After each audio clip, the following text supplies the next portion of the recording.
Often with podcasting comes an assumed expectation of success.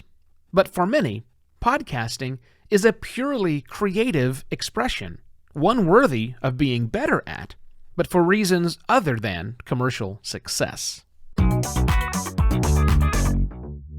Hello and welcome to another Podcast Pontifications with me, Evo Terra. Us working podcasters are sometimes a bit of a buzzkill. Sometimes I think the podcasting industry has sucked all the fun out of podcasting sometimes. Now, I fully recognize my own complicitness in these acts, but it seems that every book which I've written, every course, every workshop, they're all about creating a successful podcast, which is great. We need successful podcasts. But making a successful podcast is great because we want, not just hundreds of people listening to this, but thousands or maybe millions of people that want to listen to our successful podcast. But should we be doing that? I'm thinking back to creative writing classes that I may or may not have taken in high school or college. I can barely remember. Or the writing groups that many of my author friends are a part of. Lots of people take these classes, but they wind up taking these classes so they can get better at the craft of writing so that when they send out that funny essay to their family at the end of the year, that they're better. Or maybe they just write their poems down or their prose down in a notebook, but they go to these classes to get better.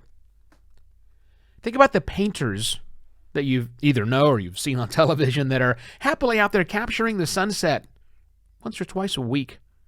They're also taking classes. They're spending time in the art supply store, spending lots of money just so they can become a better painter.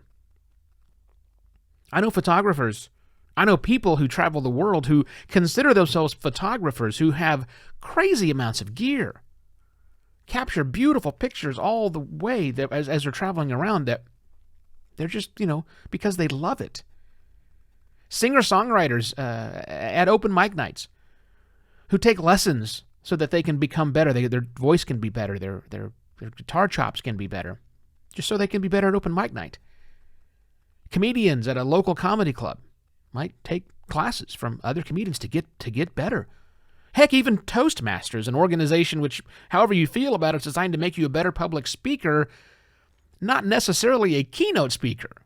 I mean, for all of these creative endeavors I just mentioned, commercial is an optional path that a few will succeed at. But with all of these endeavors and all of the places they go spend their hard-earned money and their well-earned time, success isn't the starting point. That's not why they're doing it. They're not taking the classes, spending the money so they can become successful, commercially successful at that creative expression. Creative podcasting exists for the sake of being creative, not successful, right?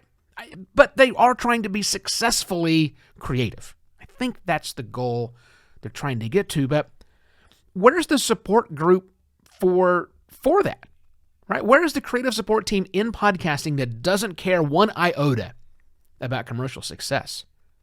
It's really, really hard to find, right? I guess you could ask the question, as many will, is it a podcast if no one's actually listening to it? Well, sure it is.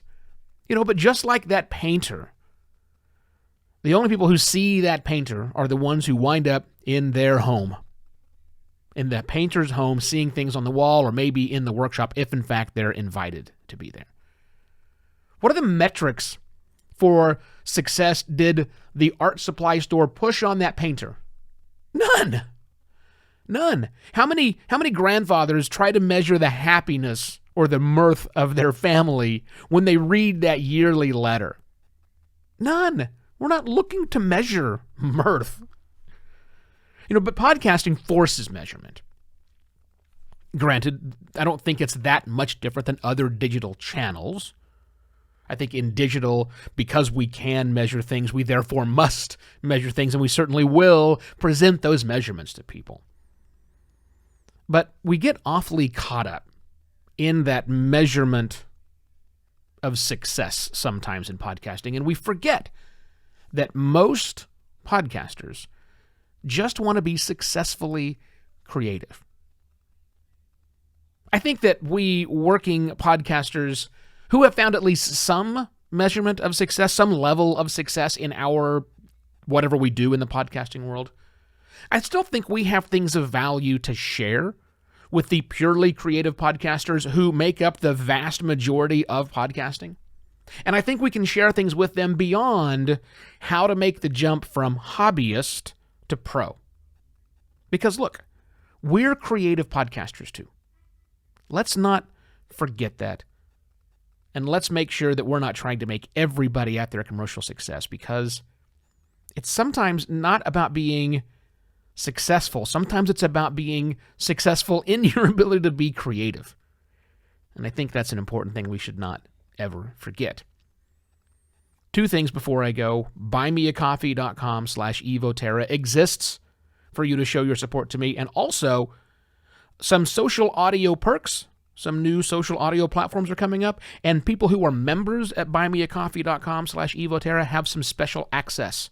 So if you would like to get in on that action, buymeacoffee.com/evoterra and sign up for a membership, and I'll give you all the details about what that means. Finally, tell a friend about Podcast Pontifications if you like, and also tell a friend that you know who's a podcaster that it's okay to just be creative, and it's okay that other people in podcasting are just creative. Do that for me. Thanks. I shall be back tomorrow with yet another Podcast Pontifications. Cheers.